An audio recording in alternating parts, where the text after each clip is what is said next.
यस्याग्निहोत्रमदर्श पौर्णमासम अचातुर्मास्य मनाग्रहणम अतिवर्जितं च अहोदम अवैश्वदेवम अविधिनाहुदम आसप्तमास्तस्य लोकान हीनस्ति।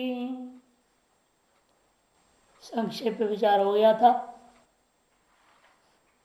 जिस अग्निहोत्री कर्मकांडी का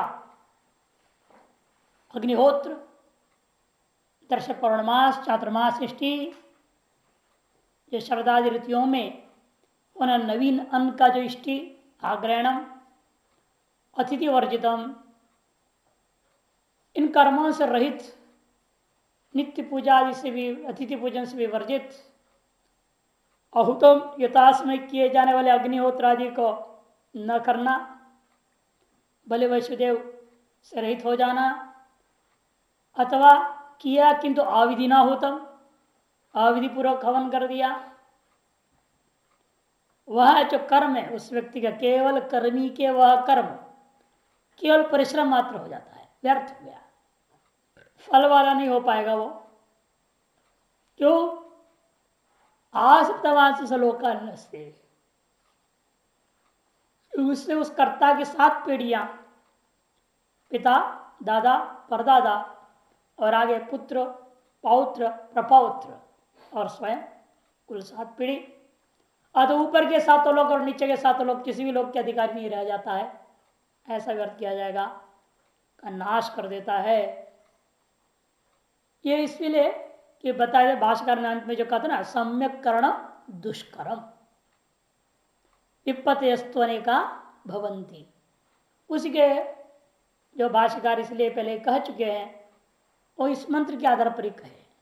यह मंत्र ही दिखाना चाहता है कर्म करना बहुत कठिन है, कुछ न कुछ आपत्ति उपत्ति हो जाता है, समय पर कुछ होता नहीं।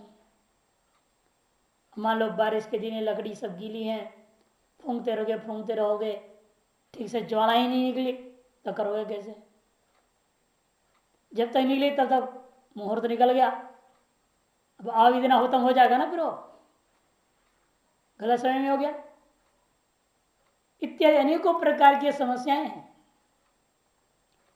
इसीलिए यह दिखाना चाह रहे हैं इसके द्वारा जो व्यक्ति कर्म कर रहा है, पहले वाला 3 प्रकार का लिया ना उन्होंने, जो व्यक्ति कर रहा है अग्निहोत्र को क्या दर्श पूर्णमास चातुर्मास या अनाग्रहण अतिथि वैश्वदेव इत्यादि नहीं किया।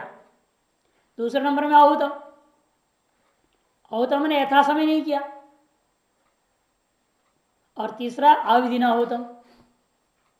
3 प्रकार के कर्मियों को ले रहे हैं। पहले कर तो रहा है कर्म को, किंतु अन्य जो उसके साथ में होना चाहिए उनको नहीं कर पा रहा है। दूसरा हुआ है जो यथा समय नहीं कर पा रहा है, देर सबेर कर देते आगे पीछे कर दे रहा है।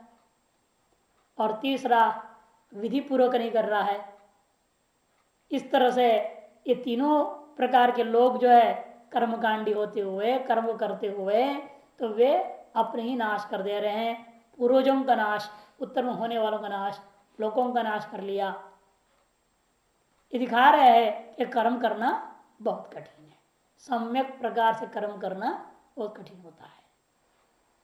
कथम दुष्कर्म, कथम वित्तय विपत्तिस्थ होने का, उसके लिए व्याख्या कथम यस्य अग्निहोत्रिणो, जैसे जो षष्ठी मंत्र में वह व्यक्ति कौन है, वो अग्निहोत्र कर रहा है आदमी, कर्मकांडी है, अग्निहोत्रिणा अग्निहोत्र करने वाला, उसका आसप्तमांस तस्य हिनस्ति के यस्य तस्य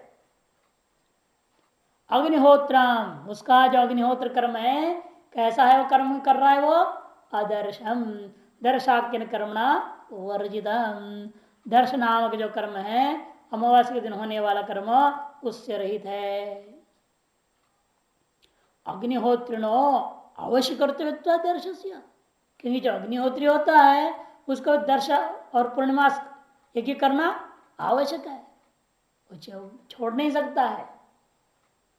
चातुर्मास सृष्टि करनी ही पड़ेगी, आग्रहण करना ही पड़ेगा, ये सब उसके लिए नियम है। नवानिष्टि करना जरूरी है। शरद ऋतु और वसंत ऋतु इत्यादियों में उसको करना पड़ जाता है। और चातुर्मास सृष्टि भी अग्निहोत्र संबंधी अग्निहोत्र विशेषणम इव भवति, तद अक्रियमाणम इत्यर्थ, क्योंकि वह दर्श याग अग्निहोत्र संबंधी है। अतएव एक तरह से मानो वह अग्निहोत्र के विशेषण के समान है, और विशेषण के बिना केवल विशेष को पकड़ोगे तो बिगड़ जाएगा मामला। जैसे आप लोग हैं, आपको कहा जाए महाराज ना कहा जाए, नाम से पुकारे तो आप नाराज हो जाएंगे। नहीं, महाराज बोलना पड़ता है ना जोते हुए साथ में, अमुक महाराज। और फिर यदि शास्त्रीय आचार्य फिर वो भी बोलना पड़ेगा, नहीं तो और बिगड़ जाएगा। हम ऐसे महाराज बोल देते, हम तो शास्त्री भी है, क्यों नहीं बोलते हो? विशेषण भी जरूरी है साथ में। वो विशेषण क्यों नहीं, केवल विशेष से काम चलता नहीं, लोक व्यवहार में देखने को मिल रहा है। तो कर्म में कहां से छूट जाएगा वो? इसे विशेषणों के बिना केवल विशेषभूत यदि कोई कर्म करता है, वह कर्म उसके लिए हानिकारक ही होगा। इसलिए विशेषण इव भवति तदा क्रियमाण, और उसका न करता हुआ जो केवल अग्निहोत्र करता है वो उसका विनाशक होता है, ऐसा अन्वय करना होगा। तथा अपौर्णमास इत्यादिशु, इसी और सभी जगह अन्वय करना अपौर्णमासम इत्यादियों में भी अग्निहोत्र विशेषणत्व द्रष्टव्यम। अग्निहोत्र का ऐसा विशेषण ही है, उनको न करने पर यह समस्या आ जाएगी। मान दर्श पूर्णमास के बिना किया हुआ अग्निहोत्र, ऐसा विशेषण विशेष जोड़ना। चातुर्मास एष्टि तो हर, यानी कि चतुर्मास में होने वाला, ऐसा अर्थ नहीं करना वर्षा ऋतु में। चतुर्षु मासे स्वंतरालेशु क्रियमाण, ये भी कर दें, है या नहीं?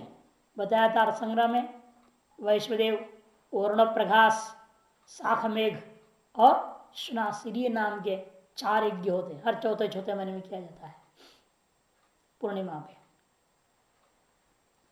अचातुर्मास्यम, चातुर्मास क्रम वर्जितम, चातुर्मास क्रम से रहित है। अनाग्रहणम, आग्रहणम शरदादि कर्तव्यम, शरद ऋतु और वसंत ऋतु 6-6 महीने पर किया जाने वाला है। शरद ऋतु में क्या होता है, धान कट जाता है तब करनी पड़ती है, और वसंत ऋतु में गेहूं कट जाएगा तब करनी पड़ेगी। नवान्येष्टि बोलते हैं इसको, नया जो अन्न है, नए नए फसल जो कटता है उस फसल को लेकर यज्ञ होता है, हवन होता है एक, उसका नवान्येष्टि का एक नाम है आग्रहणम। शरद ऋतु और वसंत ऋतु 2 समय शरदादि कर्तव्यम तच्च न क्रियते यस्य, वो उनको नहीं करता है जिस व्यक्ति, उस व्यक्ति का जो अग्निहोत्र उसी का नाशक हो जाएगा। तथा अतिथि वर्जितम, अतिथि पूजनम च अहनि अहनि अक्रियमाणम यस्य, अतिथि पूजन दिन प्रतिदिन जो करनी चाहिए, दिन प्रतिदिन जो करना चाहिए वह न करना, अक्रियमाणम न किया जा रहा है, जिससे ऐसा व्यक्ति का जो अग्निहोत्र कर्म केवल करता हो वह कर्म उसका नाशक होगा। स्वयं सम्यक अग्निहोत्र काले अहुतम, और स्वयं जो है अग्निहोत्र भी ढंग से हुआ नहीं, जिस काल में अग्निहोत्र होना चाहिए उस काल में नहीं हुआ। प्रातः और सायं देर से हो गया, आलस से देर से उठा, देर से उठेगा फिर देर से अग्निहोत्र करनी पड़ेगी। 7 बजे तो उठ ही रहा है, तो नहाएगा धोएगा सब करते फिरते 9 बज जाएगा तो समय निकल गया। प्रातः ज्योति का है कि नहीं, सायं ज्योति, तो समय निकल गया, असमय में किया उसने। सम्यक अग्निहोत्र काले अहुतम, आदर्शादिवद, इसी पर आदर्श आदि के समान अवैश्वदेवम, माने वैश्वदेव कर्म वर्जितम, वैश्वदेव कर्म से भी वो रहित है। वैश्वदेव अग्निहोत्र अनंगत्वेपि आवश्यकता, यद्यपि वैश्वदेव किया है वो तो भोजन के साथ किया जाता है, बलि पंचदेव है ना, वैश्वदेव बलि बोला जाता है। सबके नाम पे रखेंगे ना, चावल निकाल के रोटी निकाल कर रख दिया टुकड़ा, करते हैं किसके लिए करना अब तो ब्रह्म ज्ञान हो गया ना, जरूरत नहीं है। तो कहते हैं कि देखो वैश्वदेव वह तो नित्य करना ही चाहिए हर व्यक्ति को, यद्यपि वह अग्निहोत्र अंग के समान अंग नहीं है, फिर भी अत्यंत आवश्यक होने के नाते उसका उससे रहित होने पर भी वह अग्निहोत्र कर्म उसके लिए निरर्थक हो जाता, हानिकारक हो जाएगा। हुई मानवपी, और ये सब कर्म कर तो रहा है किंतु अविधि ना होतम न यथा होतम, जिस प्रकार से शास्त्रों में विधि है उस विधि के अनुसार नहीं कर रहा, अविधि पूर्वक हवन आदि कर देता है। एवं दुस्संपादितम असंपादितम अग्निहोत्रादि उपलक्ष्य संकर्म किं करोति।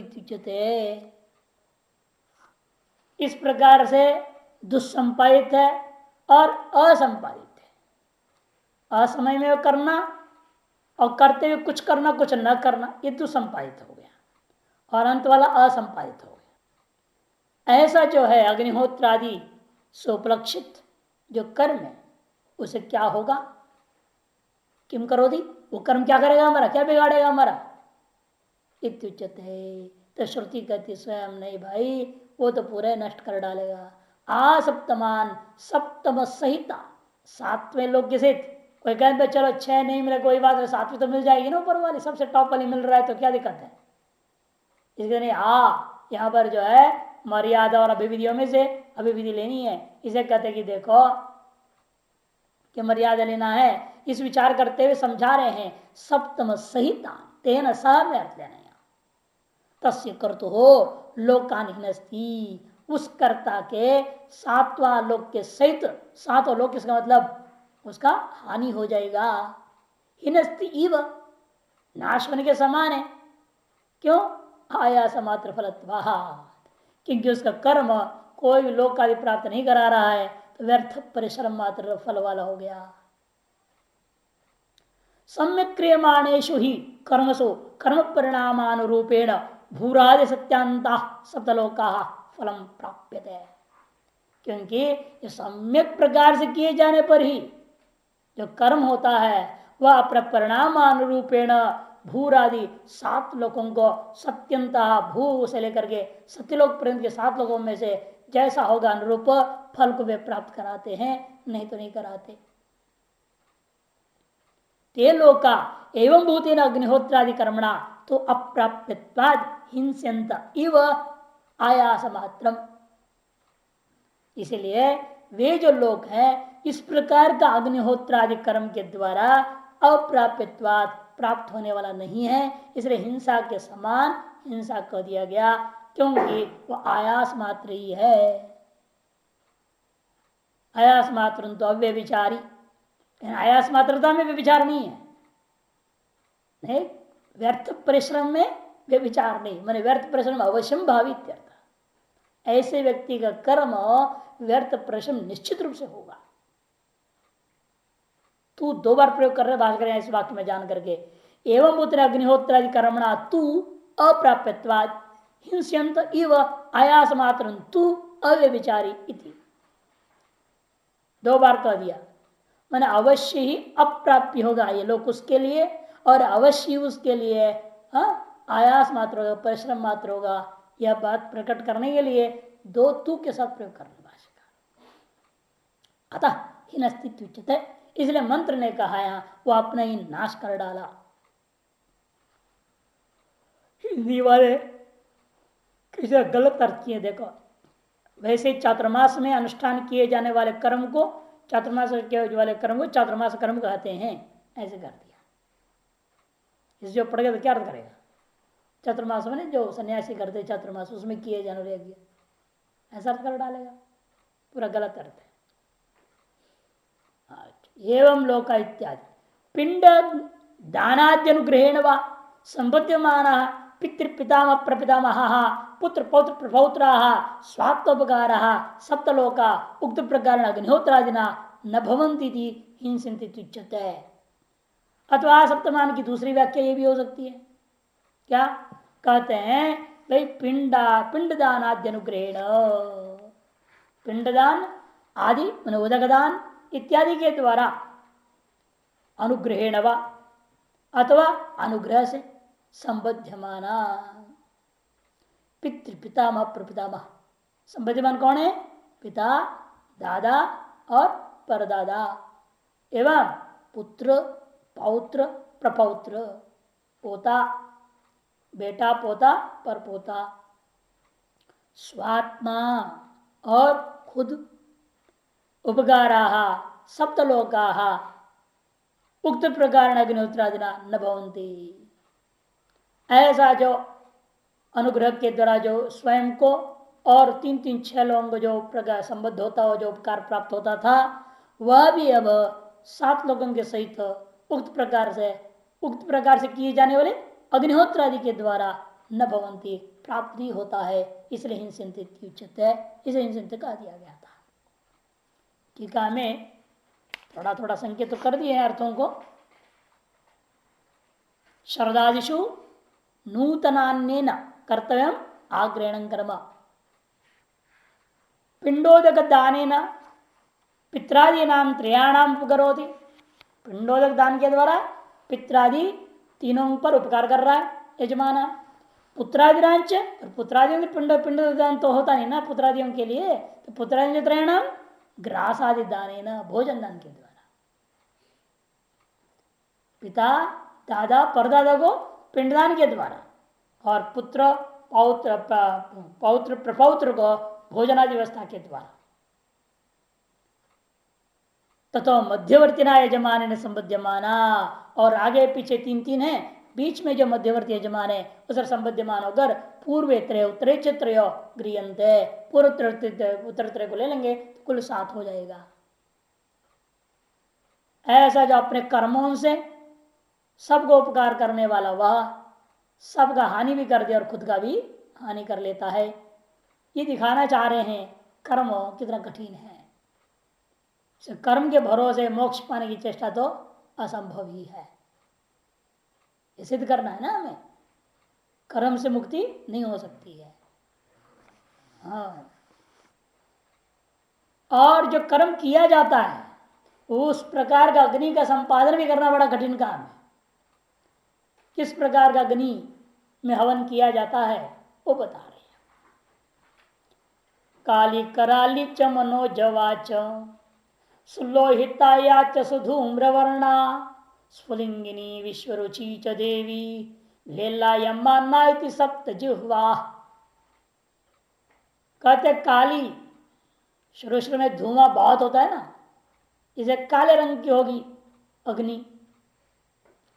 का लपट जो निकलता है, जो लपलपाती व लहराता हुआ जो अग्नि अधिक धुआं के कारण से शुरू में काले रंग जैसा काले रंग का होगा।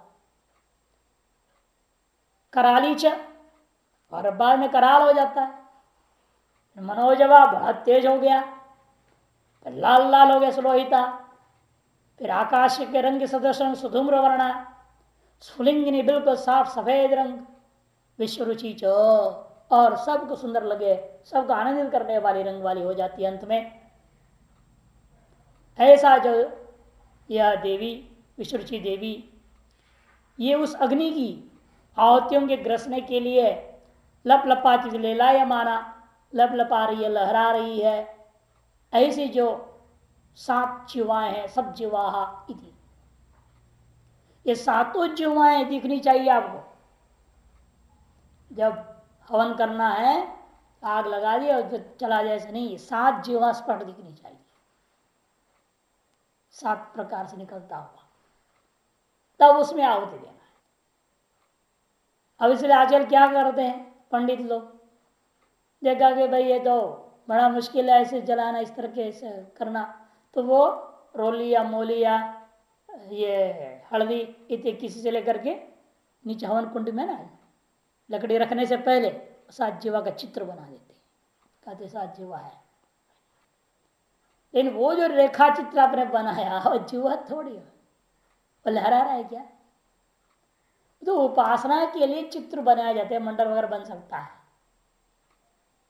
लेकिन इस अग्नि तो भौतिक चीज है, लहराते हुए लेलायमाना शब्द प्रयोग कर दिया ना, लेलायमाना ना होता तब तो चल जाता काम, चित्र से भी काम चला लेते, चित्र के उसके ऊपर अपना डाल दिया।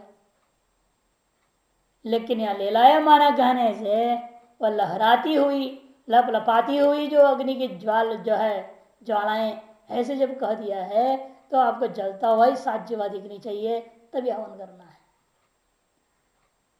ऐसे ना इतना आसानी से ना होता है, न कर्म इसलिए ढंग से हो नहीं पाएगा। जो कर्म ढंग से नहीं हुई तो हानिकारक ही हो गया वो, दुष्कर है कर्म दिखा रहे हैं। और इस उपनिषद में वैसे भी 7 संख्या बहुत ही महत्वपूर्ण है, सप्त जीवा बोल दिया है। और आगे कहेंगे सप्त प्राणा प्रभवंती यस्माद, ऐसे कहेंगे। वैसे वेदों में, लोक व्यवहार में 7 संख्या और 3 संख्या बहुत महत्वपूर्ण होते हैं। 3 प्रकार के दुख है या नहीं, ऐसा वर्णन है। यहां देख लो, 7 जिह्वा, 7 प्राण, 7 लोक, सप्तमान लोकान का दिया ना, अभी 7 लोकों का भी कह दिया। इन 7 लोकों में बस याद आ जाएगा आपको अपने आप 7 समुद्र, और ये 7 लोकों में भी ऊपर के 7 लोक, नीचे के भी 7 लोक, और जब लोकवात आ गया इनमें रहे 7 द्वीप। 7 क्या हो गया, द्वीप भी हैं। 7 घोड़े सूर्य का, उसके संचरण के कारण से 7 दिन होता है या नहीं। 7 दिन, 8 दिन तो होते नहीं वार।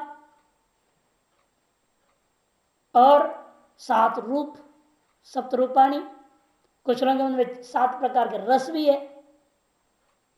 6 रस नहीं होते, 7 मानते, कुछ चित्त रस भी कुछ लोगों ने माना है ना, सप्तरस।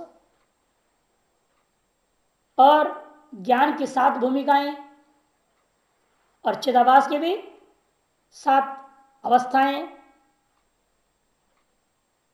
तंत्र शास्त्र में 7 प्रकार की शक्तियां, योग शास्त्र में 7 चक्र है नहीं, वैशेषिक दर्शन में 7 पदार्थ, ये सब 7 है। एक पुस्तक ही है छपी हुई, एकादि संज्ञा है ना। अब जैसे 3 आ गया, 3 संज्ञा से क्या क्या लिया जा सकता है, कितने 3 होते हैं, गिनाए 26 गिनाए है वहां त्रिकों को। 4 है तो 4 क्या है, जैसे अंतकरण चतुष्टय, पुरुषार्थ चतुष्टय, 4 है ना, ये सब इस 4 चीजें गिनी गई। 3 में शरीर त्रय भी है आपका, अवस्था त्रय भी है आपका, आध्यात्मिक दुख त्रय है आपका, त्रिदेव है आपके, ओम की 3 मात्राएं हैं, ऐसी 3 की गिनती। एक क्या है, मैंने एक ब्रह्म है और कोई दूसरा तो एक है नहीं। एक की संख्या में देखिए जिसकी गिनी जाएगी ब्रह्म, बस। 2 में तो बहुत सारे जोड़े गिन सकते हैं आप, द्वंद्व है ना, 2 सुख दुख, लाभ अलाभ, जय और अजय, ये सब जोड़े हैं। 2 वाले बहुत मिल जाएंगे आपको, 3 वाले भी बहुत हैं। 4, 5, 6, 7 की भी गिनाया, उसमें सब आ जाते हैं। 8, 11, 13, 14 तक भी एटमों को गिनाया गया है। और इस जीवा में भी इसलिए आपकी अपनी जो जीवा है, जो लपलपा रही है भीतर बाहर, बोलते वक्त भी खाते वक्त भी, ये जो है जीवा, इसमें भी 7 भाग है। एक भाग कड़वा को स्वाद लेता है, एक भाग जो है आपका मीठा को, कोई खट्टा को है ना, कोई तीखा को, इस प्रकार से एक चित्र रस को। तो सप्तभाग इस जीवा में भी है। इसे कभी कभी कोई दवाई होती है, इसे जीवा में डालने में बड़ा कठिन है, तो क्या करेंगे, सीधा यहाँ पॉइंट पहुंच जाएंगे अंदर, कुड़ुम सब पानी डाल देंगे तो अंदर चला, तो स्पर्श ही नहीं होगा जीवा को, तो उसका स्वाद नहीं ग्रहण होगा। ऐसे लोग करते हैं। स्पर्श हो गया तो कोई ना कोई स्वाद तो पकड़ेगा ही, छोड़ेगा नहीं, जो भी आप डालोगे, है ना।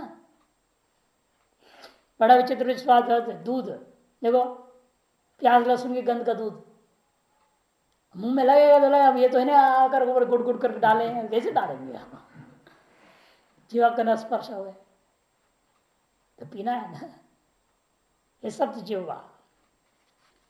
इसी के द्वारा इन सब जीवाओं के बिना यदि आप अग्नि में आहुति देते हैं, वह देवताओं तक पहुंचता नहीं है। ये 7 जीवाएं मिल करके जब डाले हुए आहुति को ग्रसन करते हैं तब वही आहुति देवता तक जाता है। एक दो जीवा हो तो फायदा नहीं, उससे नहीं पहुंचेगा वो देवताओं तक। इसलिए यह महत्व है। अब देखो आपको इंतजार करना पड़ेगा ना, अग्नि इस तरह से प्रज्वलित करनी पड़ेगी, 7 जीवा दिखाई दे बुड़बुक होता हुआ, तभी तो आहुति को दे पाएंगे। ये भी एक कला है, सीखनी पड़ेगी। ऐसे अग्नि प्रज्वलित करना है जैसे 7 जीवा निकल जाए, नहीं समय निकल जाएगा, इधर से उधर से लकड़ी लगाते इधर तक कोशिश करते करते ही समय निकल जाए तो फायदा क्या होगा, और भी कर्म खराब कर देगा। एक कठिनता है दिखाने के लिए श्रुति बता रही, इस प्रकार से कर्मकांड का विधियां हैं जिसको आपको करना बहुत कठिन है। अविधिना हुतम है ना, अंत में पूर्व मंत्र में था, उसको दिखा रहे। अविधिना क्यों कहा, क्योंकि ये विधि है और इस विधि से आप कर नहीं सकते सब जीवा वाला अग्नि में। सब जीवा विशिष्ट अग्नि धगधगाता हुआ सदा रहे, वो तो भी मुश्किल तो कई बार होता है। आपने आहुतियां देते देते तो अग्नि दिखती नहीं, एक भी लहर नहीं दिख रही, फिर भी डाले जा रहे डाले जा रहे। कौन देख रहा है लहर आ रहा है कि नहीं आ रहा है आगे की। फिर अंत में घी डाल देते हैं तब भस्म हो जाए सारे। लेकिन आपने तो सब जीवाओं में आहुति डाला ही नहीं, धुआं धुआं था उसमें डालते जा रहे, वो कर्म हानिकारक ही होगा, लाभ नहीं देगा। इस पर कोई टीका नहीं।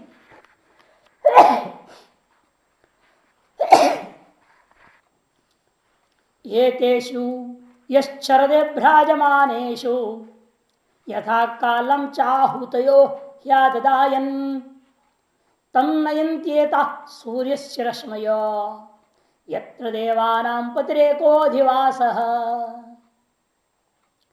एतेषु भ्राजमानेषु यह चरते,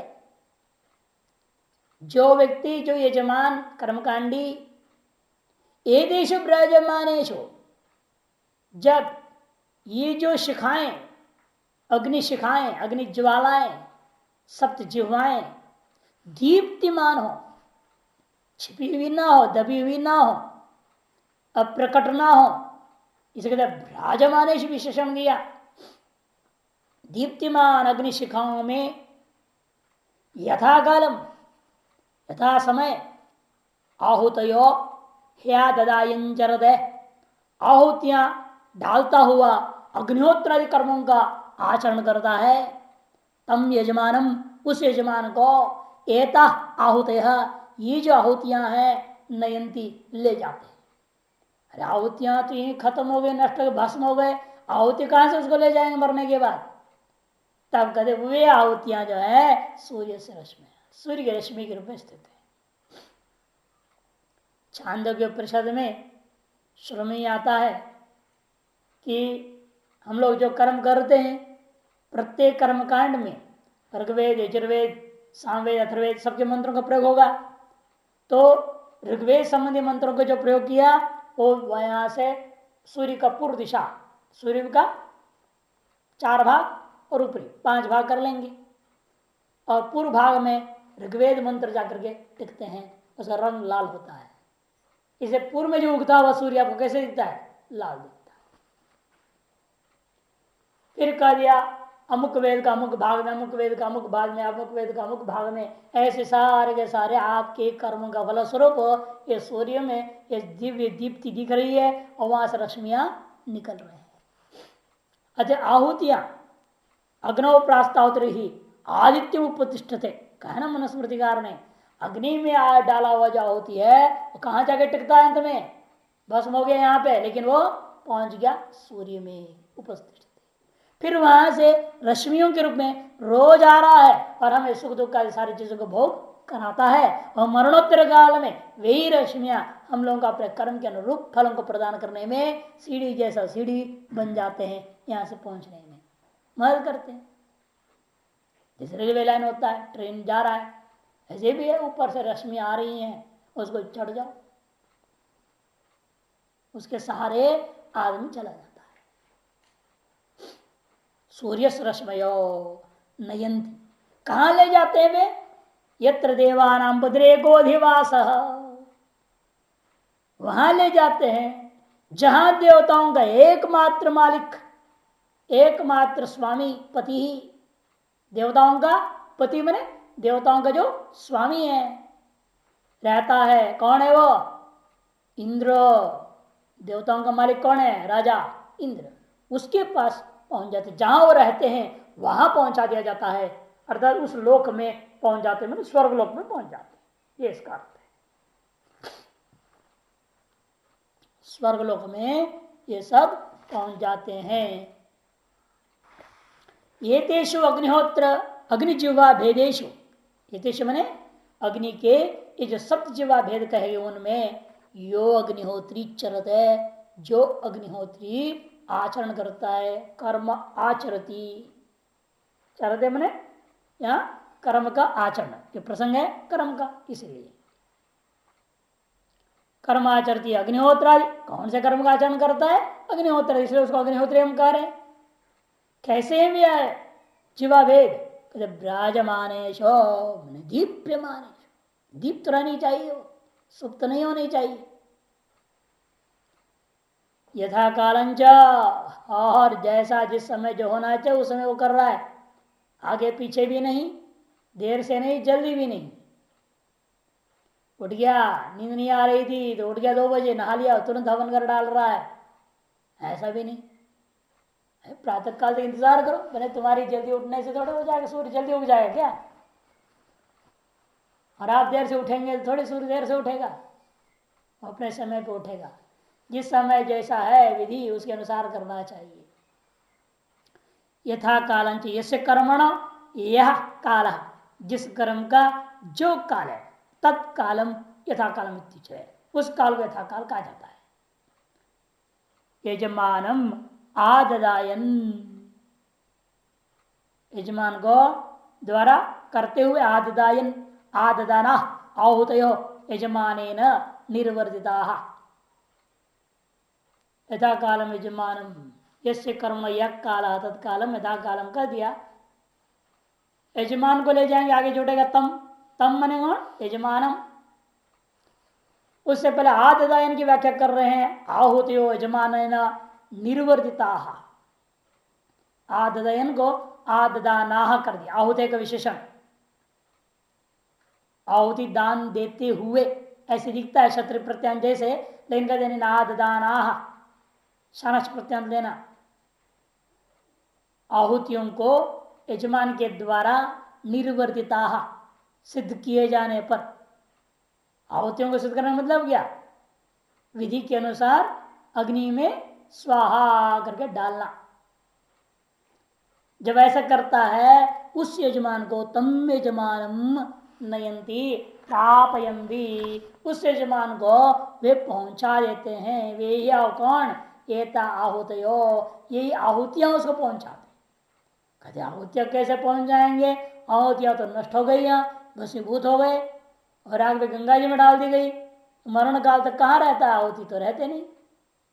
तब कहते हैं या इमा अनिर्वर्तिता सूर्य से रश्मयो भूतवा, जो आहुतियां इस यजमान के द्वारा सिद्ध कर दिए गए थे वे क्या हो गए हैं? सूर्य का रश्मि रूप धारण करके विराजमान है।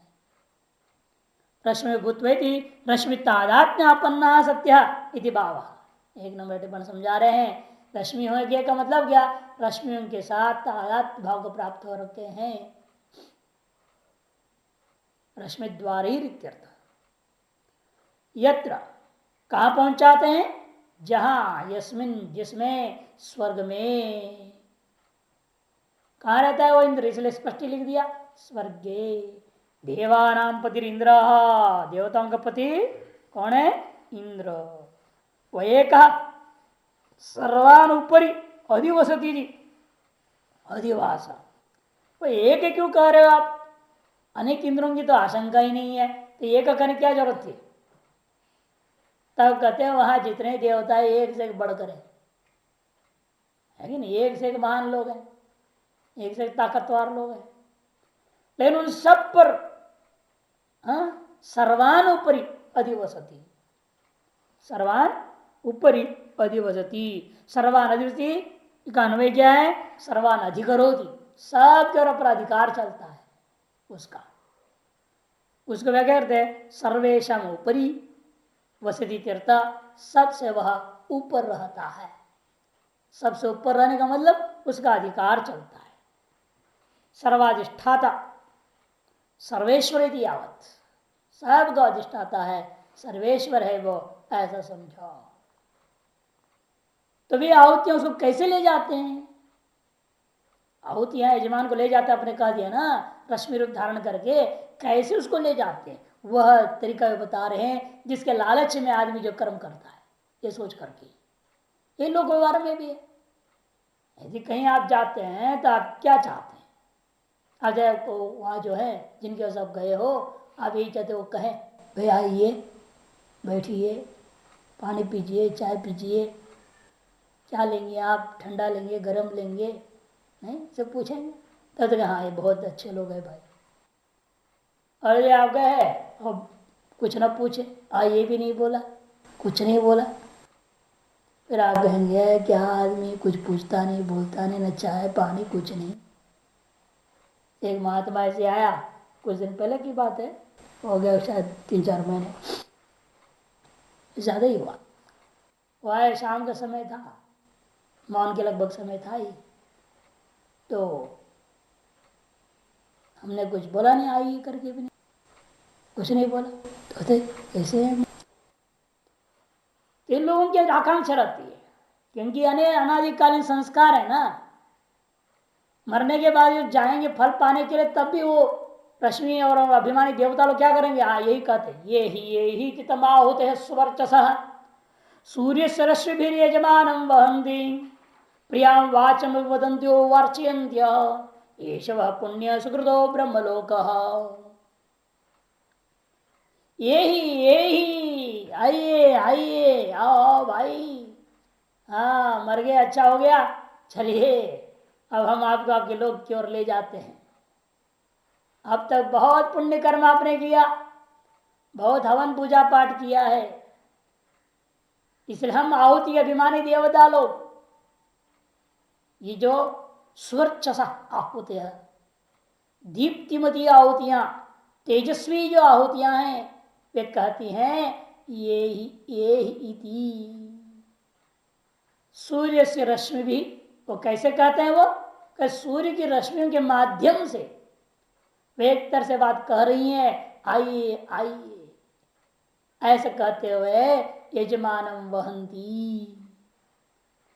इस प्रकार प्रियाम वाचम वदंत्य, प्रिय वचनों को कथन करते हुए अर्चन्त्य, और फूल बिखेर रहे हैं, कभी माला पहना रहे हैं, कभी सुगंध सेंट छिड़क रहे हैं स्वागत करने में, लाल पट्टी डाल दिया, red carpet welcome, red carpet welcome, लाल लाल स्पेशल जो है दरी बिछा दी गई है, विशेष उस पर आ रहे हैं लोग, जो है फूल फेंक रहे हैं, माला पहना रहा है, कोई सेंट छिड़क रहा है। होता है संसार में देखने को, व्यवहार में जैसा, वैसे वहां भी हो रहा है। उस यजमान को जो है ले जब जा रहा है तो वाचम वदंत्य और चिंत्य, और गुणगान भी करते रहते, अमुक राजा की जय हो, सम्राट की जय हो, ये जय हो, वो जय हो, बोलते हैं ना लोग।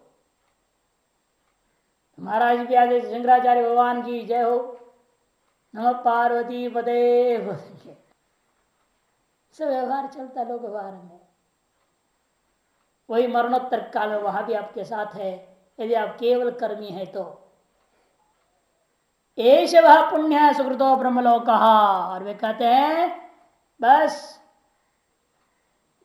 स्वर्ग ले जाती हुई, जब बोलती हुई कहां ले जा रहे हो? तुम्हारे सुकृत से प्राप्त यह पवित्र पुण्य, पवित्र यही ब्रह्मलोक है। ब्रह्मलोक का तात्पर्य यहां स्वर्गलोक में, ये प्रकरण है कर्मकांड का। इसे ब्रह्म से आप शुद्ध ब्रह्मलोक या ब्रह्मलोक करके भी आप नहीं ले सकते, अपर ब्रह्म का भी लोक नहीं ले सकते।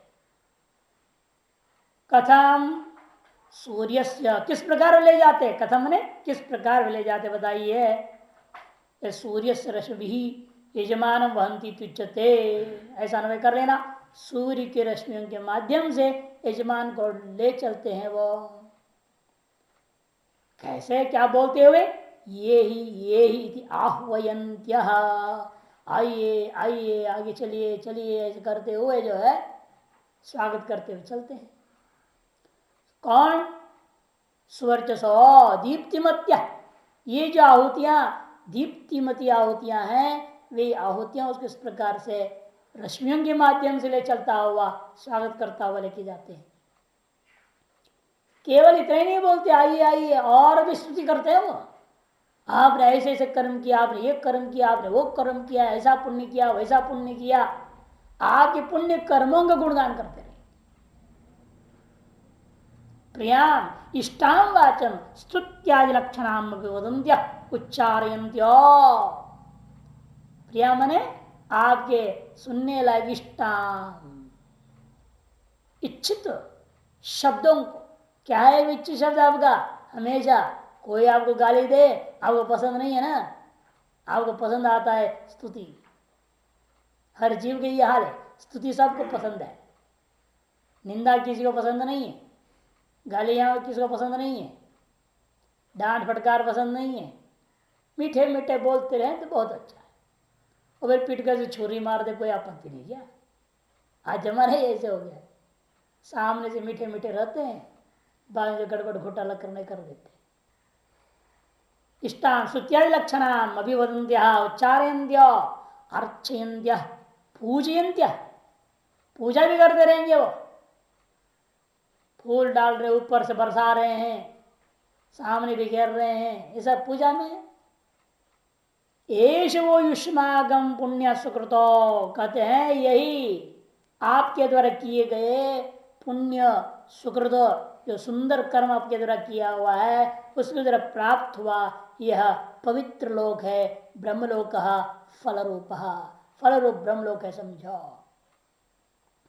एवं प्रियम वाचम वदन्त्य, ये प्रिय वचन है, ये पुण्य सुहृदो ब्रह्मलोक, ऐसी स्तुति की जा रही है।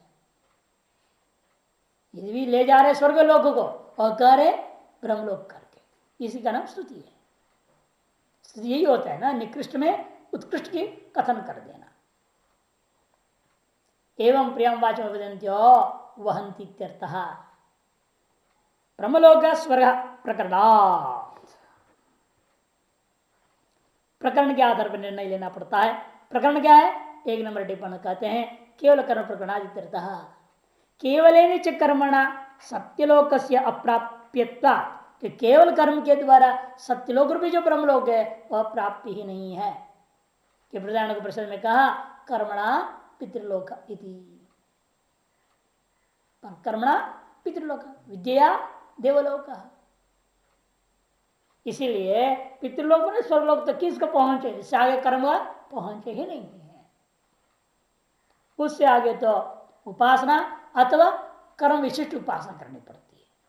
कर्म विशिष्ट उपासना करोगे तो पहुंच सकते हो, या केवल उपासना करेंगे। कुछ ऐसी उपासनाएं हैं जो हिरण्यगर्भ लोक तक प्राप्त कराए थे, केवल उपासना भी उनको करना पड़ेगा, तब वो उन लोगों की प्राप्ति होती है। अतः यहाँ ब्रह्मलोक कहने का अर्थ स्वर्गलोक ही लेना पड़ेगा, क्योंकि समस्त ये प्रकरण जो चल रहा है अपर विद्या, उसमें भी कर्म का प्रकरण है। अपर विद्या के अंतर्गत ये भी उपासना भी है, किंतु यहाँ मुख्य रूप में कर्म को लेकर कहा, अग्निहोत्र कर्म को लेकर कह रहे हैं। अतएव यहाँ स्वर्गलोक ही लेना है, अन्य को नहीं। प्लवाह्येते अदृढ़ा यज्ञ रूपा अष्टादशोक्तम अवरम येषु कर्म एतत् श्रेयो ये अभिनंदन्ति मूढ़ा जरा मृत्युम ते पुनरेवा पियन्ति। अब इस कर्म की निंदा पक्ष है।